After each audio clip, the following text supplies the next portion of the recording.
Come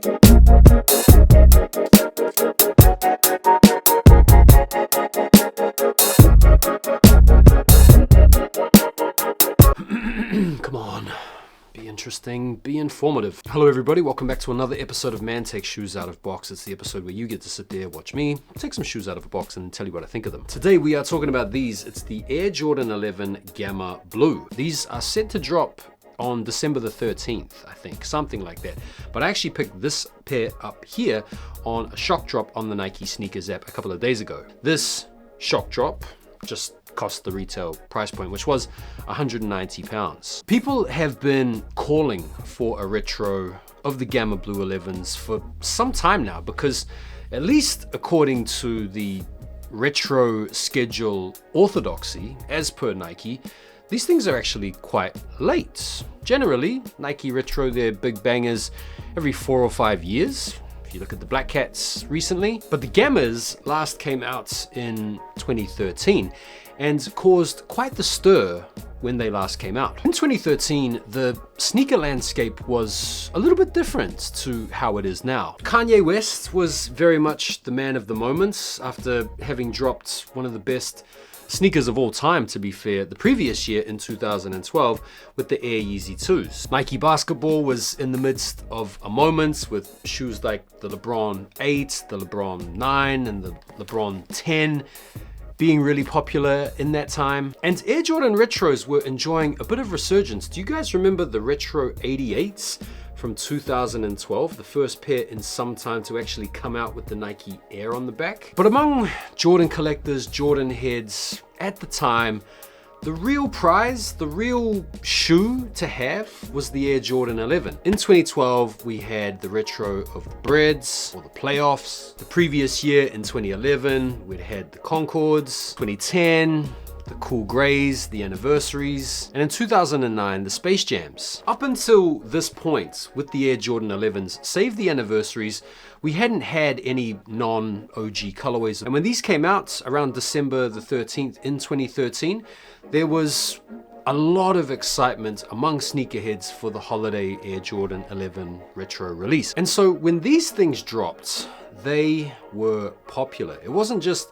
the Air Jordan 11 Gamma that came out. You guys might remember there was an Air Jordan 12 Gamma with this predominantly black motif offset against the Carolina blue accents. The 2025 version comes out in the sort of up-to-date, somewhat downgraded Air Jordan 11 box. You guys remember that little ventilation hole there on the front of the box? That's pretty iconic. But if you know your Air Jordan 11s, you'll probably have a bit of nostalgia for the old boxes that used to slide out and have the little plastic insert on the inside, as well as the plastic shoe trees on the inside as well. It sort of feels like in 2025 you're paying a lot more money but getting a lot less. But it's been like that for some time now. Now when it comes to the Air Jordan 11, for a lot of us, it's the best Jordan of all time. They kind of become a little bit harder to wear as you get older because they're not overly comfortable for casual wear, but it can't be denied, this 2025 version is absolutely beautiful in hand. I mean, these things are spectacular. The first thing to say is they have the slightly more updated shape, which is a little bit more reminiscent of the OG shapes. If you guys have yourselves a pair of early 11s, or maybe a pair from the 2010 through to the 2019 era, I think with the Space Jams, they sort of updated the shape. You can see the difference in the cuts of the patent leather around the bottom. You can see there's a tiny little bit of difference in the height around the rear of the shoe. The toe box construction is a little bit different. I mean, there is an open question out there.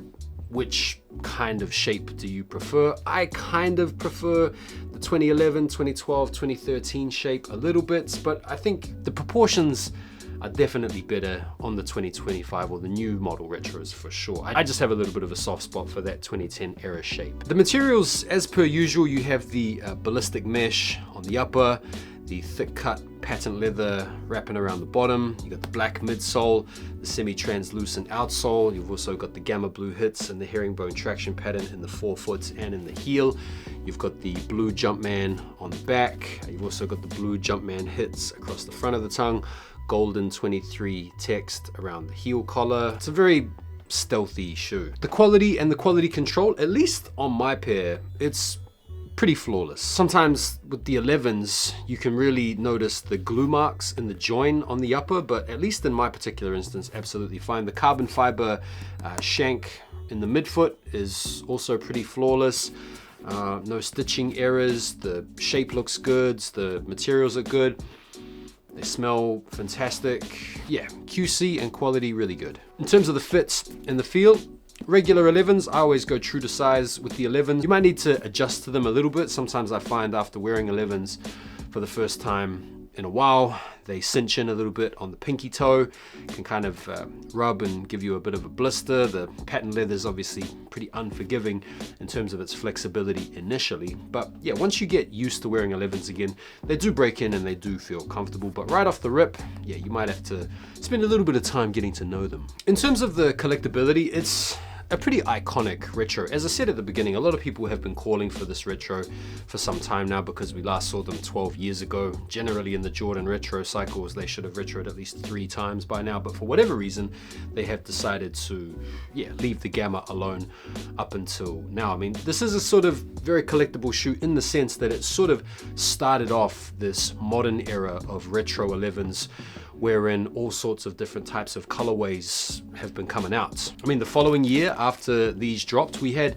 probably one of the best non-OG colorways of the 11 of all time, in the ultimate gift of Flight Pack, which came out alongside the retro of the Legend Blues or the Columbia 11s. And so, you know, this shoe here is the type of shoe to give rise to all manner of different colorways. And if you look at all the 11s that we've had in recent times, all the non-OG colorways, it's crazy to think that it pretty much started with the Gammas. And so in terms of collectability, it's a mad collectible shoe. In terms of the wearability aspects, look, it's arguably one of the most, if not the most wearable 11s, because it's all black. It's pretty much murdered out, save the Jumpman contrast on the back. For that reason, these can easily be dressed up or dressed down. It's a little bit like a Black Cat 4 in terms of the versatility.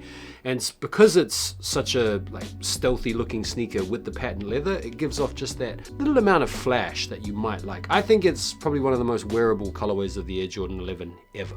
Okay, so in terms of resale predictions or drop forecasting for December the 13th when these drop. Listen, I think these things are going to brick. They're going to sit around. These things are going to be easy to cop, which is a good thing. When it comes to the Holiday 11 releases, there are certainly going to be people checking for these. There are going to be people that have absolutely destroyed their Gamma Blue 11s that are going to be wanting to get a fresh pair. There's going to be people out there that might even still have their Gammas in good shape but just want these because they have the slightly more updated, arguably more aesthetically pleasing shape about them.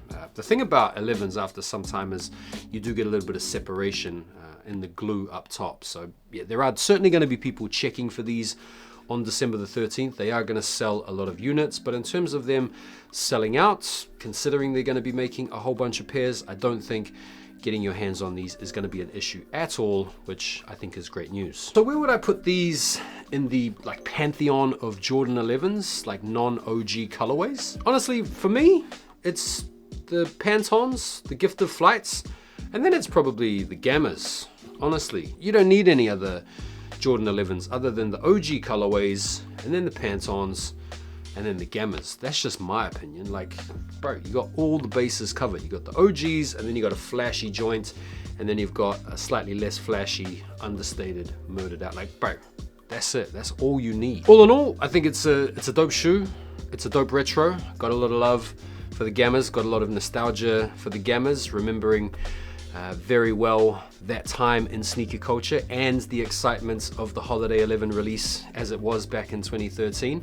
I don't think we're going to get the same type of fanfare and feeling this December, as people are probably a little bit more preoccupied with paying for the turkey as opposed to paying for some more sneakers they don't need. Thank you guys so much for taking the time to watch the video. Do me a favor and like it before you bounce, and I'll see you guys on the next video. Take care for now, and peace.